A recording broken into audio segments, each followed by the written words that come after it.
आशा भरी नारी। ये TWR इंडिया की प्रस्तुति है। बहुत से लोगों के पास एक ऐसे नेताओं के साथ व्यक्तिगत अनुभव होते हैं जो सामने एक बात कहते हैं लेकिन पीठ पीछे दूसरी बात करते हैं। बहुत से ऐसे हैं जो अपनी कही हुई बातों पर नहीं चलते हैं या जो वो कहते हैं उसका अभ्यास खुद के जीवन में नहीं करते हैं। बहुत से तो ऐसे हैं जो जैसा मैं कहता हूँ वैसा नहीं करता, जैसा मैं करता हूँ, ऐसी मानसिकता को रखते हैं। यदि हम एक बात कहते हैं और फिर दूसरी करते हैं तो आप ईमानदारी, सत्यनिष्ठा, निष्पक्षता, विश्वास, सम्मान, निर्भरता और वास्तविकता जैसे नेतृत्व व्यवहार का प्रदर्शन नहीं कर रहे हैं।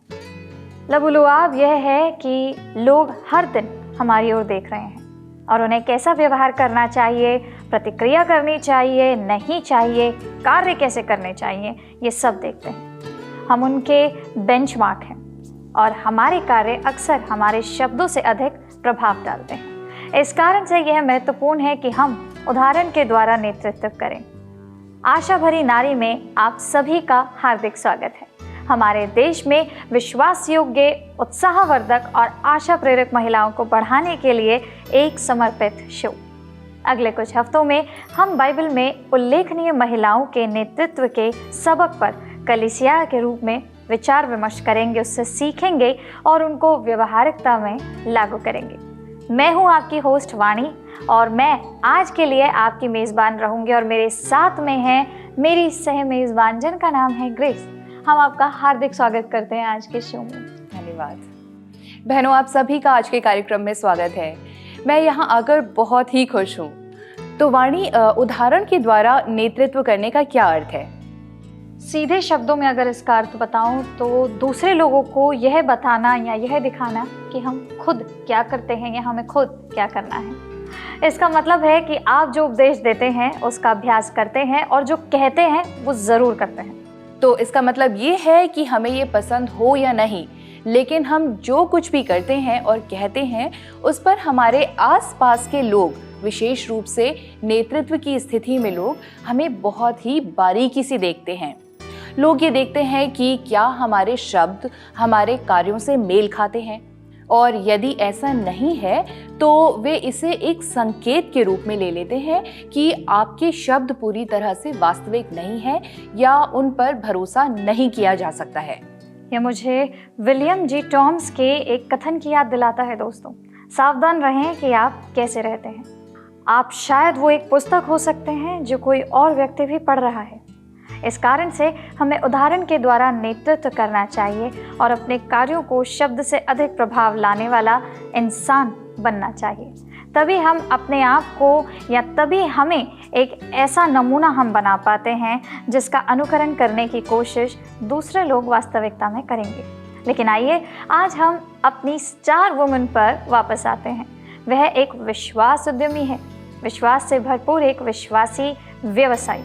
आज की हमारी कहानी उत्तर पश्चिमी तुर्की के शहर थुआतीरा की एक महिला के बारे में है जो कारीगरों के अपने समूह के लिए जानी जाती हैं। यह समूह महंगे बैंगनी रंग के उत्पादन और बिक्री करते थे। लीडिया उस समूह की सदस्य थी। ओह, मुझे बैंगनी रंग बहुत पसंद है। लेकिन मुझे सबसे ज़्यादा आश्चर्य इस बात से होता है कि उन दिनों में एक ऐसी महिला उन पेशेवरों में से एक बन पाती है। जी हाँ, और लीडिया का बहुत ज़्यादा अनुभव या कह सकते हैं गहरा अनुभव बैंगनी रंग के कारोबार में था। उस समय बैंगनी रंग के वस्त्र पहनने का चलन भी था। बैंगनी रंग कभी कभी महिलाओं के द्वारा उनके गालों या होठों पर कॉस्मेटिक के रूप में भी लगाया जाता था। लेकिन दोस्तों, बैंगनी रंग का सबसे महत्वपूर्ण उपयोग उच्च वर्ग के लोगों के कपड़ों में होता था। हर एक व्यक्ति, चाहे वो कोई भी क्यों ना हो, वह बैंगनी रंग से घिरा हुआ कुछ ना कुछ पहनता ज़रूर था, चाहे वो ओढ़नी हो, वस्त्र हो या सिर की टोपी। साम्राज्य में अन्य गुट भी थे दोस्तों जो बैंगनी सामग्री का निर्माण कर सकते थे, लेकिन वे जिस डाई का उपयोग करते थे वो न तो टिकती थी और ना ही कपड़ों पर रुकती थी। धोने और पहनने के कुछ महीनों के बाद ही डाई फीकी पड़ जाया करती थी और सामग्री या तो धुली हुई दिखाई देने लगती थी या अधिक लाल या नीले रंग की सी दिखने लगती थी। थुआतीरा के लोगों ने सामग्री को रंगने का एक तरीका सिद्ध किया था ताकि बैंगनी रंग शानदार रहे और लंबे समय तक चले। चाहे आप कितनी ही बार कपड़े धो लें, बैंगनी रंग उतरता नहीं था। इसका मतलब ये था कि थुआतीरा की बैंगनी सामग्री रोमन साम्राज्य में चारों ओर अत्यधिक मांग में थी और उच्च मांग वाली अधिकांश चीज़ों की तरह इसकी कीमत भी बहुत अधिक थी। उन दिनों कुछ बैंगनी पहनने का मतलब ये हुआ करता था कि आप या तो बहुत अमीर थे, आपका रुतबा ऊंचा था, या आप समाज में प्रतिष्ठा पाने के रास्ते पर थे। बैंगनी रंग के कपड़े अमीरों और ताकतवरों की हैसियत का प्रतीक हुआ करती थी। जी हाँ दोस्तों, कलीसिया का इतिहास हमें बताता है कि लीदिया बैंगनी रंग के व्यापार में थी। वह एशिया माइनर और मकीदुनिया के आसपास के सभी लोगों को बैंगनी रंग के कपड़े बेचने के आयात और निर्यात की व्यवसाय में थी। लीदिया या तो अपना खुद का व्यवसाय करती थी या एक धनी व्यापारी के लिए काम करती थी जो उसे थुआतीरा से फिलिपी में बड़ी मात्रा में उत्पाद भेजती थी, जहां वह इसकी डिलीवरी की देखरेख किया करती थी और फिर इसे पूरे मकीदुनिया क्षेत्र में बेचती थी। जब हम पहली बार लीडिया के बारे में पढ़ते हैं दोस्तों, तो वो अभी अभी उत्तर पूर्वी ग्रीस में गई हैं और रोमन शहर फिलिपी में उसने अपना व्यावसायिक आधार स्थापित किया है। दुर्लभ और महंगी बैंगनी डाई के विक्रेता के रूप में लीडिया एक धनी महिला रही होंगी। अब हम प्रेरितों के काम 16 में सीखते हैं कि लीडिया अपने गृहनगर में देवताओं की पूजा नहीं करती थी।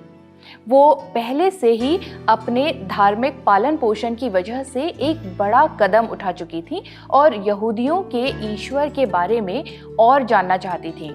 हम सबसे पहले उससे फिलिपी नदी के किनारे महिलाओं के एक समूह के साथ मिलते हैं जो वहां प्रार्थना करने के लिए एक साथ आए थे।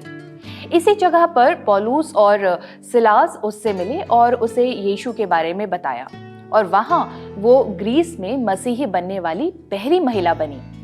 दोस्तों, हम देखते हैं कि पौलुस उन स्त्रियों को उपदेश देने लगा जो आराधना के बाद चारों ओर खड़ी थी। लीडिया महिलाओं के उस समूह का हिस्सा थी। वो पौलुस द्वारा साझा किए जा रहे हर शब्द में गहराई से उतरने लगती है। जब वो इस पर ध्यान केंद्रित करती है कि पौलुस को क्या कहना है, तो हम देखते हैं कि पवित्र आत्मा उसके हृदय और जीवन में कार्य कर रहा है। सारी बातें तो पौलुस कर रहा है, लेकिन हम जानते हैं कि पवित्र आत्मा अपना काम कर रहा है। दोस्तों, मैं चाहती हूँ कि आप एक पल के लिए अपनी आंखें बंद कर लें। कल्पना करें कि लीडिया वहाँ बैठे हुए प्रेरित पौलुस को सुन रही है। आप पास की नदी में बहते हुए पानी की आवाज़ सुन सकते हैं। हालांकि लीडिया को पानी की कलकल ध्वनि में कोई दिलचस्पी नहीं है। इसके बजाय उसने अपना सारा ध्यान उस पर केंद्रित कर दिया है जो पौलुस साझा कर रहा है। वह यीशु के बारे में जो कह रहा है उसे सुनने के लिए वह पूरी तरह से ध्यानमग्न हो जाती है। पौलुस यीशु और उद्धार के बारे में जो कुछ साझा कर रहा है उसे समझने से ज़्यादा महत्वपूर्ण इस समय और कुछ भी नहीं है। वह न केवल सुसमाचार की सच्चाई में विश्वास करती है, उसने दृढ़ता से महसूस किया है कि वह जो भी जानती है उसे अन्य लोगों को भी जानना चाहिए। उसने अपना विश्वास अपने परिवार के लोगों से साझा किया और उसके सारे घराने ने उसके साथ बपतिस्मा ले लिया। कितना रोमांचक है ना कि लीडिया पहली यूरोपीय मसीही बनी। लीडिया ने जल्दी ही महसूस कर लिया दोस्तों कि उसका घर, व्यवसाय और संपत्ति अब प्रभु की है। मुझे अच्छा लगता है कि प्रभु यीशु में उसका एक नया साथी था और उसके पास सेवा करने का एक नया उद्देश्य था। उसकी नई संतुष्टि प्रभु की महिमा करने की थी। तो कहानी में आगे जो होता है वो ये है कि प्रेरित कई हफ्तों तक उसके साथ रहे, उसे और उसके घराने को यीशु के एक नए अनुयायी के रूप में उसकी ज़रूरत के बारे में निर्देश दिया। वहाँ अपने बड़े घर में उसने यूनानी धरती पर मसीही कलीसिया शुरू की, विश्वास की संगति में अन्य नए विश्वासियों का स्वागत किया। लीडिया अपने पेशेवर काम, अपने सामाजिक पृष्ठभूमि और अपने आध्यात्मिक विश्वास में सफल रही। दोस्तों, सबसे अधिक संभावना ये है कि एक व्यापारी के रूप में उसने जो ज्ञान और संपर्क विकसित किया, उसने उससे अपनी कलीसिया के काम में भी मदद की। लीडिया में हम एक ऐसी महिला को देखते हैं दोस्तों, जिसका कौशल और रुचि एक सीमित क्षेत्र तक ही नहीं है। वास्तव में हम देखते हैं कि वाणिज्य में भी उसकी स्थिति और विश्वास के ज्ञान दोनों ने ही उसे यूनान में कलीसिया का नेतृत्व करने के लिए विशिष्ट रूप से योग्य बना दिया। लेकिन लीडिया ने सिर्फ अपना दिल ही नहीं खोला, बल्कि उसने अपना घर भी खोला। उसके व्यवसाय और उच्च कीमत वाले बैंगनी कपड़ों को देखते हुए उसका घराना शायद थुआतीरा में सबसे अच्छे लोगों में से एक था। लेकिन उसने स्वेच्छा से जो कुछ उसके पास था उसे साझा किया और पहुनाई के आत्मिक दान का प्रदर्शन भी किया। दोस्तों, सच्चाई से कहूँ तो सच में मैं लीडिया जैसी कुछ भी नहीं हूँ। मुझे अपने तरीके से ही चीज़ें पसंद हैं। अगर चादर में सिलवट पड़ी हुई है तो उसे ठीक किए बिना मुझे रात को नींद नहीं आती है। मुझे अपना खाना एक खास तरह से पसंद है, मेरा घर एक खास तरह से सजाया गया है और मेरे कपड़े एक खास तरह से ही होते हैं। मैं एक महिला, या कह सकती हूँ मैं एक ऐसी महिला नहीं हूँ जिसमें पहुनाई या आतिथ्य का स्वाभाविक गुण हो। अब अपने घर में किसी को लाने का मतलब है अपने तौर तरीकों को बिगाड़ना, या कह सकते हैं बदलना। और हर उस व्यक्ति के लिए जिसका आप सत्कार करेंगे तो उतना आपके तौर पे अपने तरीकों को तो आपको थोड़ा बहुत दबाना ही होगा। मैं आपसे बिल्कुल सहमत हूँ वाणी। हर समय मेहमान नवाज होना काफ़ी कठिन हो सकता है, खासकर जबकि हम महिलाओं के पास घर के बाकी कामों के कारण समय की कमी रहती है। लेकिन अपने घर के आकार की वजह से ही लीडिया में मेहमान नवाजी करने की क्षमता है। उसकी इच्छा है क्योंकि वो उन्हें इतनी दृढ़ता से आग्रह करती है। लेकिन उसके पास ये दान भी है। मुझे यकीन है दोस्तों कि जैसे ही पौलुस और सिलास ने फिलिप्पी को छोड़ा, उन्होंने इस बारे में बात भी की होगी कि ये कितना कठिन था, कैसे उन्होंने शारीरिक, भावात्मक, मानसिक और शायद आध्यात्मिक रूप से कितना थकान महसूस की होगी। तब शायद सिलास ने कहा भी होगा, हमें आराम करने की और ऊर्जा प्राप्त करने की जगह चाहिए। और शायद लूका ने तुरंत इसमें जोड़ा होगा, मैं एक सही जगह जानता हूँ। याद है ना कि लीडिया के घर में कितना आराम था, वो कितनी मेहमान नवाज थी। चलो वहीं चलते हैं। तुरंत पौलुस और सिलास आराम करने और स्वस्थ होने के लिए लीडिया के घर जाते हैं। उन्हें डंडों से बुरी तरह पीटा गया और उनके कपड़े फाड़ दिए गए। बार बार पीटे जाने के कारण उनकी पीठ पर डंडों के गहरे निशान पड़ गए थे। इसमें कोई शक नहीं है दोस्तों कि दोनों को कुछ नए कपड़े और आराम की ज़रूरत रही होगी। लीडिया दोनों के सहायता और सेवा करने के लिए उत्सुक थी। पौलुस और सिलास को देखना दिलचस्प रहा होगा कि वे अगले कुछ दिनों में अपने मिशन के दौरे को जारी रखने के लिए क्या तैयारी करते हैं। मुझे यकीन है कि लीडिया ने उन्हें उस बैंगनी कपड़े से नए कपड़े ज़रूर दिए होंगे। हो सकता है कि उन्होंने कारागार को फटे कपड़ों में छोड़ा हो, लेकिन वो फिलिप्पी को एक राजघराने के राजवस्त्र पहनकर छोड़ने वाले थे। जी हाँ दोस्तों, कितनी अचंभे की बात है। लीडिया के आतिथ्य और पौलुस और उसकी सेवकाई के उसके समर्थन के लिए उसकी साहस की बहुत आवश्यकता थी।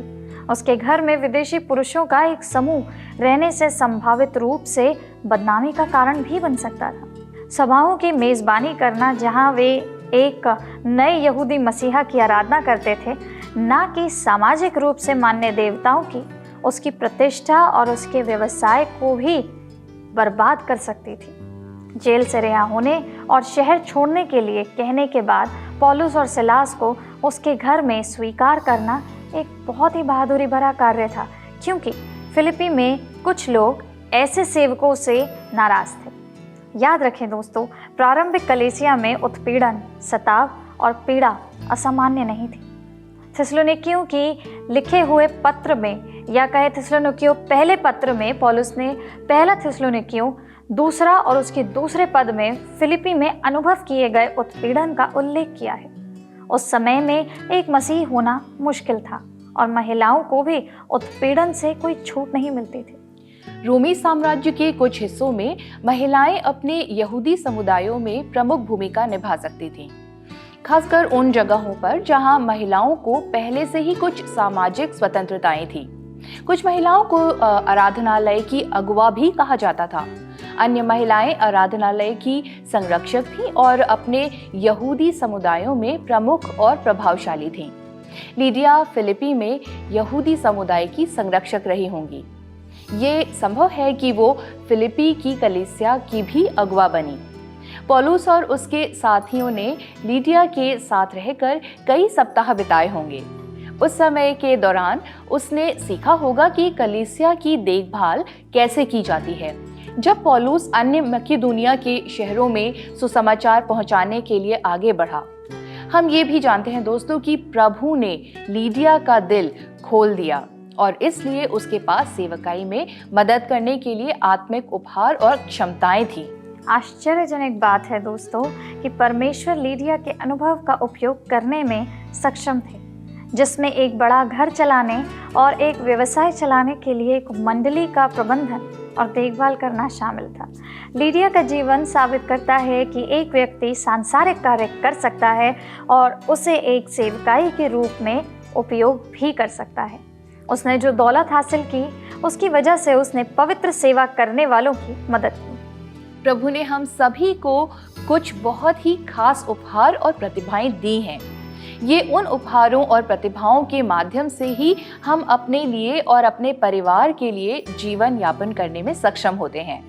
यदि हम उन्हीं उपहारों और प्रतिभाओं को पवित्र आत्मा को सौंप देते हैं तो हम परमेश्वर की कलीसिया को विकसित करने के लिए उनके साथ सहभागीदारी भी कर सकते हैं।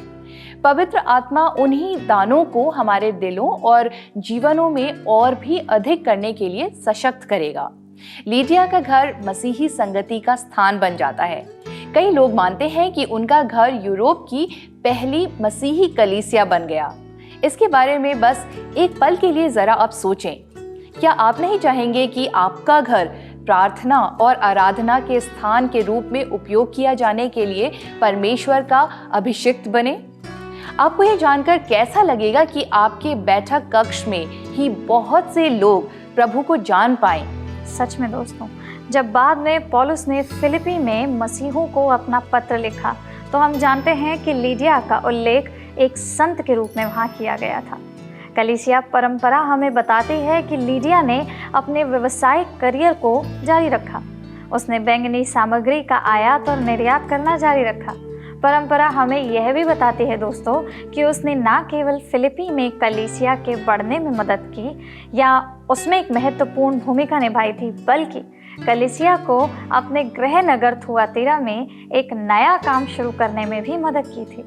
उसने अपने संपर्कों और अपने उपहारों का उपयोग यीशु के सुसमाचार को फिलिपी, थुआतीरा और अन्य सभी जगहों पर फैलाने में मदद करने के लिए किया, जहां पौलुस और उसकी टीम जाती थी। लीडिया पौलुस और उसके मिशनरी टीम के लिए एक बहुत ही अच्छी और बड़ी समर्थक बन गई। लेकिन हम लीडिया से ये सीख सकते हैं कि हम आज उन महिलाओं का उपयोग कर सकते हैं या महिला होने के नाते खुद अपने आप को इस उपयोग में ला सकते हैं जो नौकरियों, कलीसियाओं और समुदायों में महत्वपूर्ण पदों पर हैं। लीडिया की सच्ची निष्ठा ईश्वर के प्रति है। उसके सुनने और देने में वह परमेश्वर के साथ एक गहरे व्यक्तिगत संबंध में प्रवेश करने के लिए अपना हृदय खोलने में सक्षम है। सांसारिकता हमारे चारों ओर है, चाहे हमारा धन, भौतिक वस्तुएं, संगीत, भोजन, कोई विशेष हस्ती भी हो सकती है। इसके कई रूप हैं। हम लीडिया की तरह इस सांसारिक प्रलोभनों में कैसे मुड़े, इनसे कैसे हटें और प्रभु को अपने जीवन में पहला स्थान कैसे दें। लीडिया भी एक ऐसी महिला थी जिन्होंने अपने करियर में उत्कृष्ट प्रदर्शन किया। काम की दुनिया का संघर्ष और उसके बावजूद वह पौलुस के संदेश को सुनाने के लिए विराम देती थी, जो परमेश्वर की चीज़ों के लिए गहरी भूख का संकेत दिखाती है। जब हम परमेश्वर को सुनने के लिए समय निकालते हैं दोस्तों, तो हम महसूस करते हैं कि परमेश्वर कौन है और वह अकेला ही हमारी आंतरिक अभिलाषाओं को पूरा कर सकता है। क्या आप परमेश्वर की वाणी को सुनने के लिए विराम लेंगे ताकि आपको आपकी तैयार की गई अच्छी चीज़ों का अनुभव हो सके? एक पुरुष प्रधान समाज में रहते हुए भी वो उन महिलाओं में से एक थी जो पहला स्थान हासिल करना जानती थी। वो जानती थी कि कैसे न केवल समाज में बने रहना बल्कि फलना फूलना भी है। एक ऐसी महिला भी थी जो अपने विश्वास से जीती थी। अनजाने देश में भी वो अपने विश्वास का अभ्यास करती थी। उसके जीवन से हम विश्वासी समझते हैं कि प्रत्येक मसीही को सेवक या अगुवा नहीं बनना है। परमेश्वर चाहता है कि हम सभी स्थानों पर सुसमाचार का प्रचार करें और इसमें साधारण कार्यस्थल भी शामिल हैं। लीडिया हमें दिखाती है कि परमेश्वर हम में से कुछ को सांसारिक नौकरियों में बुलाता है। उस व्यवसाय के माध्यम से वो पौलुस से मिली और उसे और उसके चेलों की पहुनाई कर सकें। लीडिया हमें दिखाती है कि हमें भी मेहमान नवाजी दिखाने की ज़रूरत है, खासकर अगर परमेश्वर ने हमें अन्य विश्वासियों की तुलना में अधिक सांसारिक आशीषें प्रदान की हैं, तो हमें उन लोगों के प्रति उदारता दिखाना ज़रूरी हो जाता है जिनके पास उतना नहीं है। आखिर धन तो यहोवा का ही है। दोस्तों, जब परमेश्वर के संदेश के जवाब में लीडिया ने अपने घराने के साथ बपतिस्मा लिया तो वह विश्वास के प्रति अपनी प्रतिबद्धता के बारे में बहुत गंभीर थी और उसने खुद को प्रभु में विश्वासी होने की घोषणा की थी। क्या आप सार्वजनिक रूप से या घर पर यीशु के एक प्रतिबद्ध अनुयायी के रूप में अपनी पहचान बनाने के लिए उत्साहित हैं? स्वतंत्र रूप से परमेश्वर की आशीष प्राप्त करने के बाद उसकी कृतज्ञ और स्वाभाविक प्रतिक्रिया परमेश्वर को वापस देने की है। वह एक सफल युक्ति बनाने वाली महिला थी जिन्होंने परमेश्वर के कार्य के विस्तार में पहल की। लीडिया के खुले दिल और उसके खुले घर के कारण फिलिपी में एक कलीसिया का आरंभ हो सका। परमेश्वर आपको उन उपहारों और संसाधनों को खुशी खुशी साझा करने के लिए कैसे बुला रहे हैं जो उसने आपको स्वतंत्र रूप से अपने मिशन में उसके साथ भागीदार होने के लिए दिए हैं। प्रेरितों के काम 16-14 में एक पद ने वास्तव में मेरा ध्यान आकर्षित किया है। हर बार जब मैं इन शब्दों को पढ़ती हूँ तो मैं प्रार्थना करती हूँ कि परमेश्वर मुझे लीडिया की तरह सुनने में मदद करे। पद कहता है, और लीडिया नाम थुआतीरा नगर की बैंगनी कपड़े बेचने वाली एक भक्त स्त्री सुनती थी और प्रभु ने उसका मन खोला ताकि पौलुस की बातों पर चित्त लगाए। लीडिया के बारे में ये पद दोस्तों एक महान उदाहरण है। मैं चाहती हूँ कि प्रभु मेरा दिल खोल दे ताकि मैं सुन सकूँ कि वो मुझसे क्या कह रहा है, क्योंकि मैं जानती हूँ कि अगर मैं अपने परिवार और अपने आसपास की दुनिया को प्रभावित करना चाहती हूँ तो परमेश्वर को सुनना महत्वपूर्ण है, बिल्कुल लीडिया की तरह। दोस्तों, हमें अपने काम या कारोबार में साहसी निडर मसीही गवाह बनने की ज़रूरत है, जैसा कि कुलुसियों 3:23 में कहा गया है, और जो कुछ तुम करते हो तन मन से करो, यह समझकर कि मनुष्यों के लिए नहीं परंतु प्रभु के लिए करते हो। इब्रानियों 10 के 25वें पद में हमें इस बात से प्रोत्साहित किया गया है कि हम कलीसिया और एक दूसरे का निर्माण करें, एक कलीसिया के रूप में एक दूसरे का निर्माण करें कि वो सब करें जो हम कर सकते हैं ताकि हम उसके कामों को आगे बढ़ा सकें और ऐसे समुदायों का निर्माण कर सकें जहां प्रत्येक व्यक्ति समर्पित और मसीही प्रेम को महसूस करता है। परमेश्वर ने हमें एक उद्देश्य के साथ हमारी भूमिकाओं में रखा है और दोस्तों, यह हम पर निर्भर करता है कि हम उसकी तलाश कैसे करते हैं और उसकी तलाश करने के बाद उसे हमारे अंदर और परमेश्वर के माध्यम से कार्य करने दें। परमेश्वर चाहते हैं कि हम उत्कृष्टता प्राप्त करें और सर्वश्रेष्ठ बने जो हम हो सकते हैं।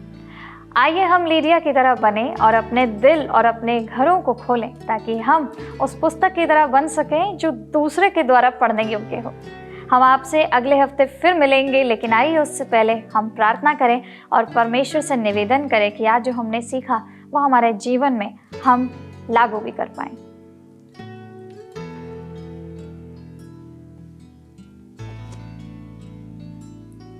धन्यवाद पिता परमेश्वर, हम आपका धन्यवाद करते हैं कि आपने हमें ये समय दिया कि हम आज लीडिया के जीवन से बहुत सारी बातें सीख पाए। यीशु मसीह राजा, परमेश्वर आपका धन्यवाद करते हैं कि आपने हमें इस उत्कृष्टता और ऐसी बातों के द्वारा आज उभारा ताकि हम भी अपने घरों को, अपने जीवन को और जो हमारे जीवन में आपने बहुत सारी बातों के द्वारा, बहुत सारे उपहारों के द्वारा, बहुत सारी भेंटों के द्वारा जो कार्य हमारे जीवन में दिए, हम उन सब के द्वारा आपके नाम को ऊंचा करने वाले बन सके। परमेश्वर, हमें आपकी मदद की आवश्यकता है। जब हम आज ये निर्णय लेते हैं कि हम अपने दिलों को टटोलेंगे, अपने हृदय को टटोलेंगे और जो खूबी या जो लियाकत आपने हमें दी है उसके द्वारा हम आपके कार्यों को करने वाले बन सकेंगे, आपके राज्य के कार्यों को और करने में भागीदार बन सकेंगे। हम दुआ करते हैं, प्रार्थना करते हैं कि आप हमारी मदद करें ताकि हम इस बात को अच्छी तरीके से अपने जीवन में खोज सकें और उन सारे उपहारों, उन सारी भेंटों के द्वारा सब कुछ आप ही के कार्यों के लिए आपको दंडवत कर सकें। परमेश्वर, जीवन में प्रलोभन बहुत होते हैं।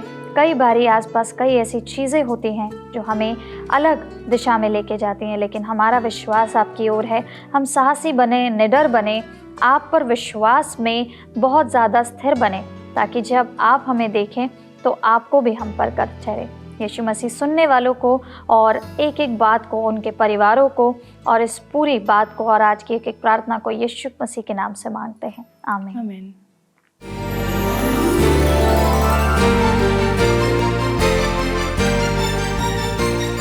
आशा भरी नारी, ये TWR इंडिया की प्रस्तुति है।